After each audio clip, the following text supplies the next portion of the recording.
Welcome back to the lab, y'all. It is your old Professor Pilk, and I apparently need to get back to 1955 as fast as humanly possible. But that aside, we said today we were going to talk about Bellibolt. Now, the current event is running, is coming up close to an end here shortly, but it will be back in 2 weeks' time. So if you don't get Decidueye this week, you definitely will have an option here in 2 weeks. Now, Bellibolt is more of a support unit, so while we are going to try to solo this, it's a hell of a lot easier if you're running Bellibolt up beside like 2 or 3 Miraidons.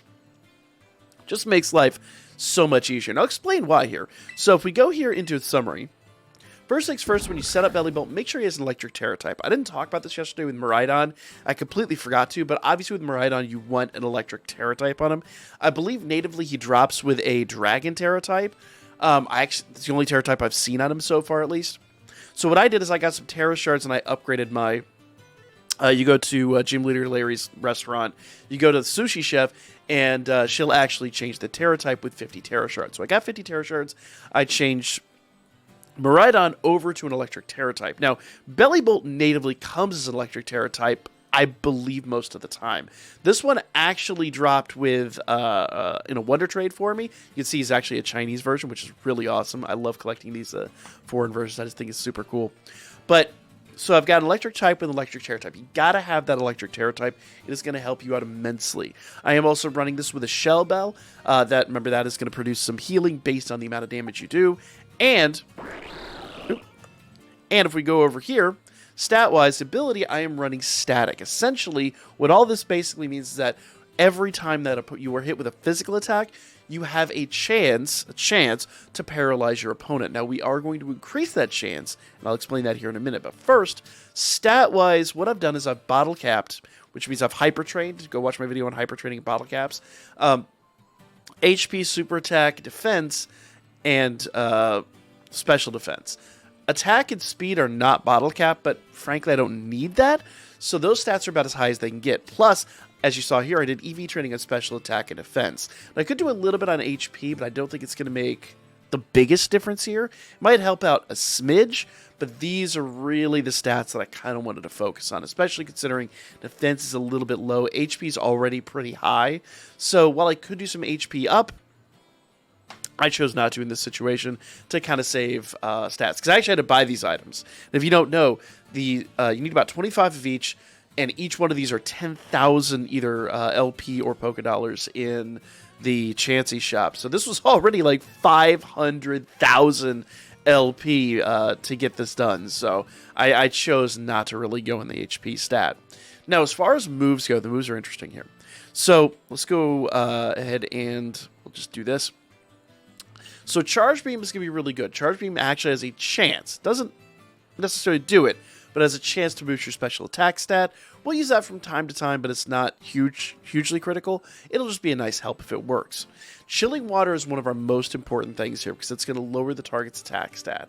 Above all else, Reflect, though, is going to be super critical at one point in time. We're basically going to do this once and really hope that it sticks. So Reflect, super important. You're going to use that on turn 4. Once you do that, that's going to really nullify some of the damage that's incoming from Decidueye. Finally, Thunderbolt's going to be our main DPS. I have that at 15 PP, and I'm actually going here, and I'm going to increase the PP on that. Now, Thunderbolt, basically everything aside from the first attack, everything else I'm going to have to learn from TMs. So you are going to need quite a few TMs on here. But it's all super worthwhile. So let's go ahead and increase the PP on Thunderbolt since that is our main DPS. Okay, we're going to do it again. Let's see. We get... There we are. We're at 18 PP. Let's see how many times we can do this. There we are. Thunderbolt's PP is increased. I don't think we can do it a 4th time. I think 3 is it. Yep. So 24 PP is plenty, though. We may not even need that. So let's just go ahead and jump into the fight here. And we're going to challenge it alone. Now, this is going to rely on quite a bit of RNG. So the first time you try this, you may not be successful. But let's give it a shot here. So going into this raid event, we are bringing Bellibolt, which is really more of a support mon in this situation. And of course it's an Arcanine. Why would there not be an Arcanine? The downside to that is I would really want another Bellibolt or something like that. I've had that quite a few times, but right now, this is the team we've got. So we're going to open up with Chilling Water, and he's going to get inflicted with a burn instead of paralysis, which is going to completely mess up my my whole schedule here. But it is what it is. Nothing I can do about it, and that is RNG. So here we go. Notice he nullified our stat changes. Not his, ours. So, not terribly worried about what he's doing here. What I'm going to do is I'm going to go ahead and do Charge Beam. And I'm going to try to increase my my special attack. Perfect. It's up like a 30% chance, so I wasn't guaranteed to get it, but we got it. That's great news. Now, he's producing significantly less damage because of the first move. Now, can we get a second one? Yes! Perfect! So we got two special attack up. So that's absolutely perfect. That was turn 1, 2, 3, and now we're on turn 4. And as I've said before, turn 4, we've got to reflect. We've got no choice. We have to hit reflect on this one. Okay? I'm going to try to do something a little sillier. Nope, I take it back. I'm not going to. Because he's actually going to go ahead and put up his... yeah, he's going to go ahead and put that up. So on this turn, he's going to do Swords Dance, and that's really what the Reflect is all about. The Reflect's got to wear that down. So now that he's removed all the stat changes and everything like that, he is going to hurt bad on this turn. So we've got to go ahead and do Chilled Water again. We've got to get that Chilled Water attack out, and we've got to get him worn down. And we've got to get him worn down, but fast. Okay. We could probably endure one more attack, so we're going to go and do Chilling Water again. Leaf Blade is not the attack I want to see, but we're going to tank it, and we're going to move on with our lives. Here we go. And, of course, as per usual, he's going to hit him with... Well, I don't think he can actually even burn him when he's got his shield up. So on this turn, we're going to go ahead and Terrastalize, and we're going to do Thunderbolt. This is going to give us... it's going to start producing damage, but it's also going to give us some healing. We have 2 special attack ups, and that's perfect. That's really what we need in this situation. Because not only is that going to hit him a little bit harder, we still have to hit him like 5 or 6 times in order to break his shield, but the good news is it's also going to heal us with Shell Bell, so this is great. Now, stat-wise, it feels like he's actually a little bit lower. Someone else must have been lowering attack too.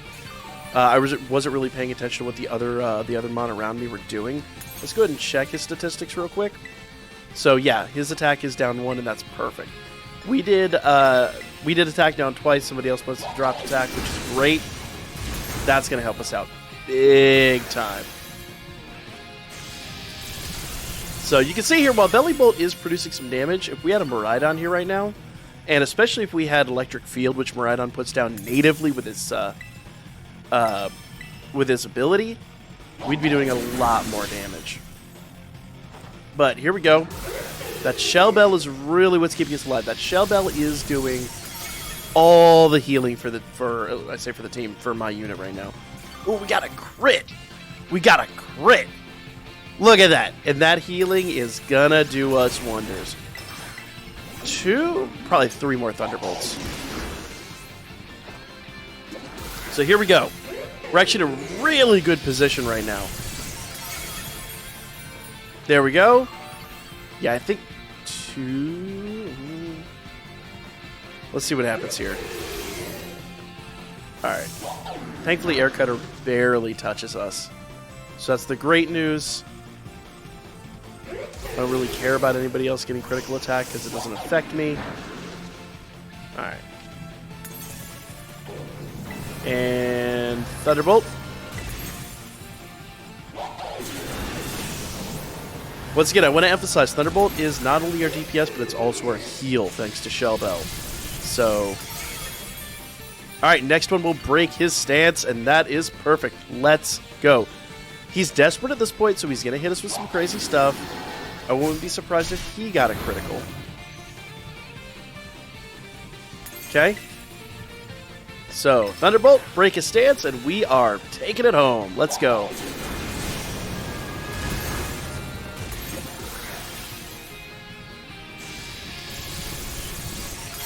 Perfect! And he's burned now, so I really wish he was paralyzed. The downside is we never really got to see what the paralysis does because of that Arcanine unit. But you know what? At least our friends were helping us out. They were dropping his attack and they were producing damage, so I'm not mad. So we're just going to bring it home with Thunderbolt.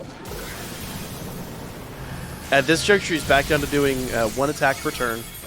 And as you can see, we are going to absolutely knock this out of the park. Let's go. I really wish you could have seen what paralysis does, but you can kind of surmise here. Sometimes paralysis even gives us 5 turns at the beginning, so it does help out immensely. The other big helping hand here was when we got those 2 special attack ups at the beginning. That did help out a lot. You can still do it without that, but as I said at the beginning, this is a support unit predominantly, so everything you're doing is there to help out the team. It just so happens that I'm kind of the DPS for the team now as well as support. So you can completely solo this event with this Pokemon. Bellibolt can handle the situation here. Dude, do you mind? Of course he had to get in that final hit. I like how he had to finish himself off. You notice that? He had to get out that Brave Bird and finish himself off with the recoil. We didn't win. He beat himself. You notice that? Notice that? That sore loser mentality. But there's all of our rewards. Good stuff, guys. Go in there. Bellibolt can handle it. Now, I will emphasize, as you notice there was a cut there, it took a few turns to get this right. But if you get it lined up, if you get lucky with those special attacks, I hate to say that makes it a lot easier. But if you also run this with a couple of Miraidon friends, it's a hell of a lot easier. But you can still solo it with Bellibolt. So there you guys go. Like, comment, share. Let me know what you guys thought about this. If you don't get him this time, the Decidueye will be back in 2 weeks, and you definitely will get him then. Tomorrow we'll talk about breeding the Decidueye, and I've even looked at the stats. I know when I think it was Greninja initially dropped, there were some problems with the build, so we're going to talk about all that here shortly. But catch you guys on the next one. We should have that out tomorrow evening for you, so stay tuned.